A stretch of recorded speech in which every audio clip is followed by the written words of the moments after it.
بسم اللہ الرحمن الرحیم۔ الصلاۃ والسلام علیکہ یا رسول اللہ وعلی آلک و اصحابک یا نور اللہ۔ ولادت باسعادت اعلیٰ حضرت امام احمد رضا خان رحمۃ اللہ علیہ کی ولادت باسعادت بریلی شریف کے محلہ جسولی میں 10 شوال المکرم 1272 ہجری بروز ہفتہ بوقت ظہر بمطابق 14 جون 1856 کو ہوئی۔ سن پیدائش کے اعتبار سے آپ کا نام المختار ہے۔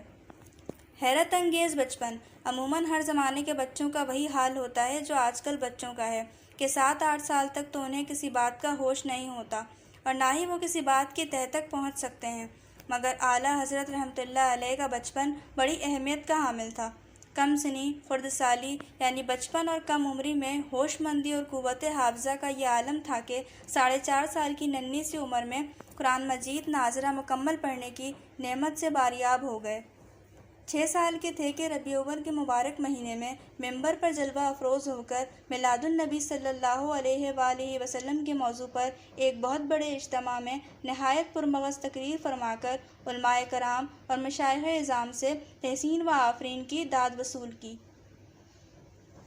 اسی عمر میں آپ نے بغداد شریف کے بارے میں سمت معلوم کر لی، پھر تادم حیات بلدہ مبارکہ غوث اعظم رحمۃ اللہ علیہ یعنی غوث اعظم کے مبارک شہر کی طرف پاؤں نہ پھیلایا۔ نماز سے تو عشق کی حد تک لگاؤ تھا، چنانچہ نماز پنجگانہ باجماعت تکبیر اولیٰ کا تحفظ کرتے ہوئے مسجد میں جا کر ادا فرمایا کرتے۔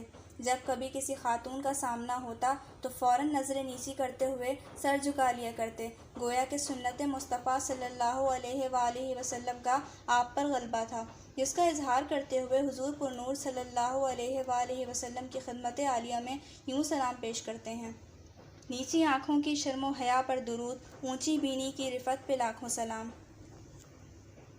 اعلیٰ حضرت رحمۃ اللہ علیہ نے لڑکپن میں تقویٰ کو اس قدر اپنا لیا تھا کہ چلتے وقت قدموں کی آہٹ تک سنائی نہ دیتی تھی۔ 7 سال کے تھے کہ ماہ رمضان المبارک میں روزے رکھنے شروع کر دیے۔ بچپن کی ایک کرامت جناب سید ایوب علی شاہ صاحب رحمۃ اللہ علیہ فرماتے ہیں کہ بچپن میں آپ رحمۃ اللہ علیہ کو گھر پر ایک مولوی صاحب قرآن مجید پڑھانے آیا کرتے تھے۔ ایک روز کا ذکر ہے کہ مولانا صاحب کسی آیت کریمہ میں بار بار ایک لفظ آپ رحمۃ اللہ علیہ کو بتاتے تھے، مگر آپ رحمۃ اللہ علیہ کی زبان مبارک سے نہیں نکلتا تھا۔ وہ زبر بتاتے تھے، آپ زیر پڑھتے تھے۔ یہ کیفیت جب آپ رحمۃ اللہ علیہ کہ دادا جان حضرت مولانا رضا علی خان صاحب رحمۃ اللہ علیہ نے دیکھی تو حضور یعنی اعلیٰ حضرت رحمۃ اللہ علیہ کو اپنے پاس بلایا اور کلام پاک منگوا کر دیکھا تو اس میں کاتب نے غلطی سے زیر کی جگہ زبر لکھ دیا تھا، یعنی جو اعلیٰ حضرت رحمۃ اللہ علیہ کی زبان سے نکلتا تھا وہ صحیح تھا۔ آپ رحمۃ اللہ علیہ کے دادا نے پوچھا کہ بیٹے، جس طرح مولوی صاحب پڑھاتے تھے تم اس طرح کیوں نہیں پڑھتے تھے؟ عرض کی، میں ارادہ کرتا تھا مگر زبان پر قابو پاتا تھا۔ اعلیٰ حضرت رحمۃ اللہ علیہ خود فرماتے تھے کہ میرے استاد جن سے میں ابتدائی کتاب پڑھتا تھا، جب مجھے سبق پڑھا دیا کرتے 1-2 مرتبہ میں دیکھ کر کتاب بند کر دیتا، جب سبق سنتے تو حرف بہ حرف لفظ بہ لفظ سنا دیتا۔ روزانہ یہ حالت دیکھ کر سخت تعجب کرتے۔ ایک دن مجھ سے فرمانے لگے کہ احمد میاں، یہ تو کہو تم آدمی ہو یا جن کہ مجھ کو پڑھاتے دیر لگتی ہے مگر تم کو یاد کرتے دیر نہیں لگتی۔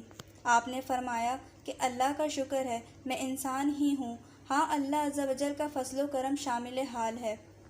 اللہ عز و جل کی ان پر رحمت ہو اور ان کے صدقے ہماری بے حساب مغفرت ہو، آمین بجاہ النبی الامین صلی اللہ تعالی علیہ وآلہ وسلم۔